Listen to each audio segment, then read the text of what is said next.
You know, something about resurrecting the dead. That's what I call it. When you've got something that's a dead horse that's been sitting in a barn or a garage for 20, 30 years, and somebody finds it and says, hey, let's freshen that up. Let's put some late model horsepower in it. Let's make it new again, you know.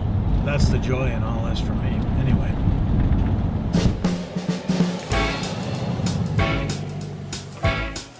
Paint.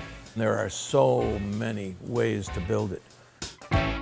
It is the most important thing, I think. It's what draws people to the car.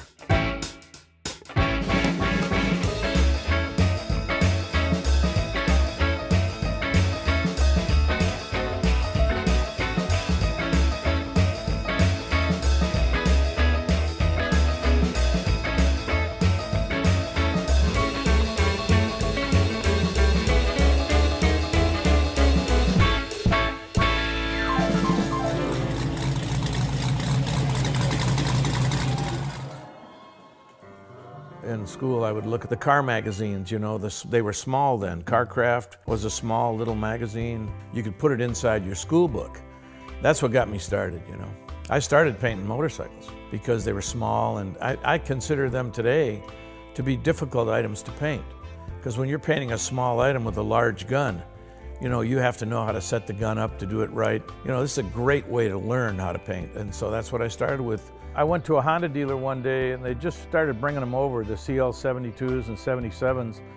And I said, when you get one of these in out of the crate, why don't you pull the sheet metal off one time and let me bring some parts down to the shop. And I did a candy apple red on this bike and brought the parts back. And he put the bike together and he pushed it out on the show floor and put the kickstand down, and 20 minutes later it was sold. I met Frank Nicholas, who was a partner of mine for a year. And he had a friend that owned a body shop, Tom's Auto Body. So his deal with me was, if you want to help pay the rent on the shop for painting your motorcycle stuff, you got to paint a car for me once in a while. Oh yeah, are you kidding me? I wound up buying Tom out. Back then I was making my own candies using the old nitro toners. I bought some stuff from out of California that some guy claimed to have the best custom paint. And I got it back here and I had 10 coats on it. I didn't have the color that I wanted. And that was the send-off right there. I was mad. I was angry. And I thought, you know, I need to find out what goes into this and why are these guys cheating me on the colorant that needs to be in this product. They want to sell more paint? Is that how they're going to do it? Well, the hell with it. I'm going to find out what makes paint. So I went to the library, started reading about paint manufacturing and books. And I think the pivotal thing was my wife. Took a night course on oil painting.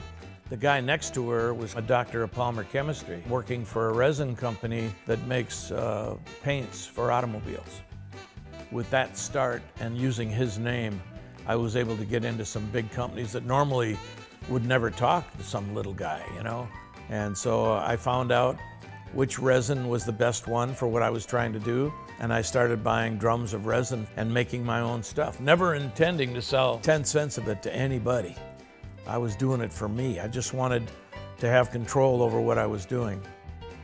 And one day with my lawyer here, he was standing up front. I had mixed a gallon of candy color for somebody, and I was pushing the gallon across the counter.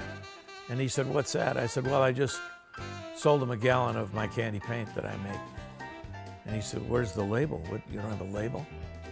"No, you have to have the warnings on here and stuff." He said, "If you're gonna manufacture," and I like the sound of that, "if you're gonna be a manufacturer," never entered my mind. I thought, you know, I am doing something unique here. And so we developed the first label. So that was when I started thinking about really getting serious about this. You know, there's some arguments of how that all started. I thought, well, we got a lot of paint on the shelves. It's like our little place is nothing but color, so it's the House of Kolor.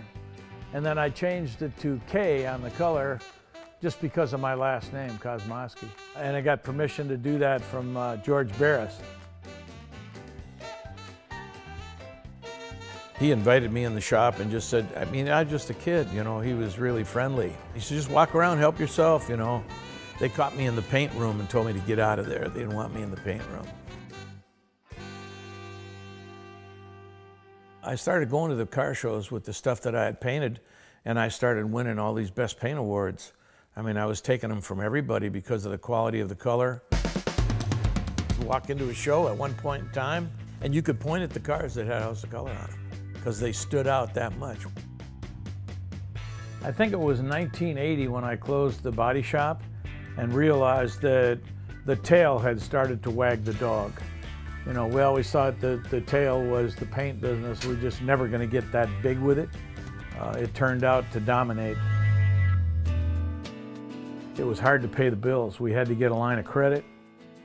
I remember sitting in there counting the receipts and looking at the bills. The bills outweighed the receipts.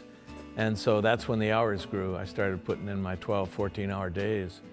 I did that for 14 years. I told Patty I'll be home on Saturday at 5 o'clock to have dinner with the family.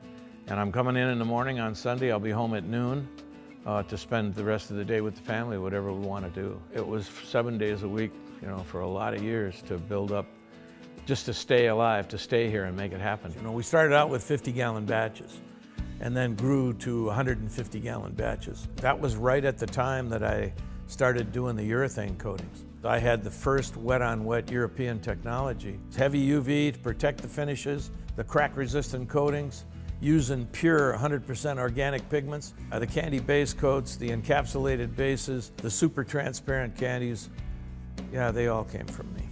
That was an exciting time because this company grew so fast we couldn't keep up. I was starting to get distribution in the warehouses in California, and it started selling off the shelf. And we were really doing well. I mean, things were really starting to jump. We'd be sitting there taking orders all day long, and then he'd come back and he'd go, wow, you know. I didn't know how to say it then, that this is the best. You're not buying anything else like this anywhere else.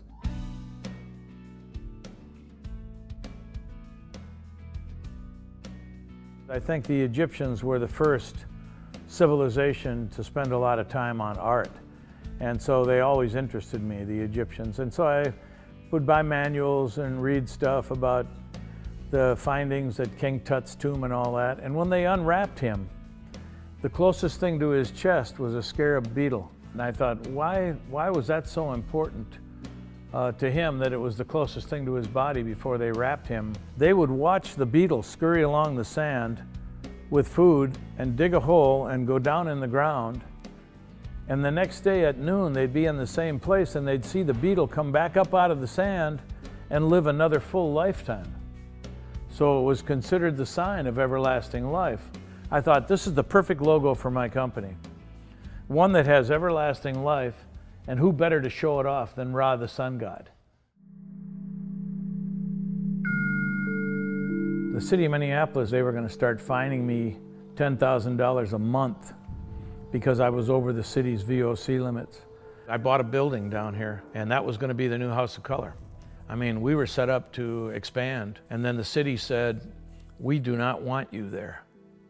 I don't care that you've bought the building. We want the building to have a Walgreens store on it. I said, my business grew. When was I supposed to come to you and tell you I was over 500 gallons? Nobody ever told me that. That's what happened.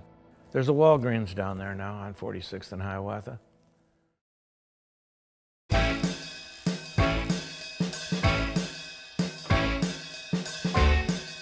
Valspar had come to me and asked me if I could help them with their clear. They were having trouble with their automotive clear.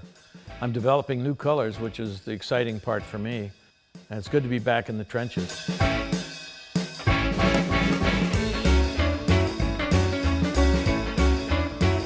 Trying to promote, going to all the shows, going to the little car shows and picking out our customers one at a time and working with them, you know, spending time with the customer.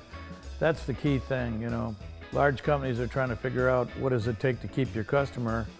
Well, you have to treat them with respect and be there to help them to make sure the job turns out well. And obviously give them the best products that you can make. That's what we've always done. I look at it like it's all common sense. But common sense is so rare it should be called uncommon sense. I'm a perfectionist to an extent, but I know it doesn't exist, but you can get very, very close. I look at things like how I can change them, how I can make them better, and a bit of a futurist.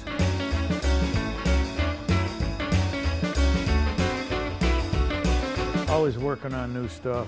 You kind of have to funnel in on the colors you're working on.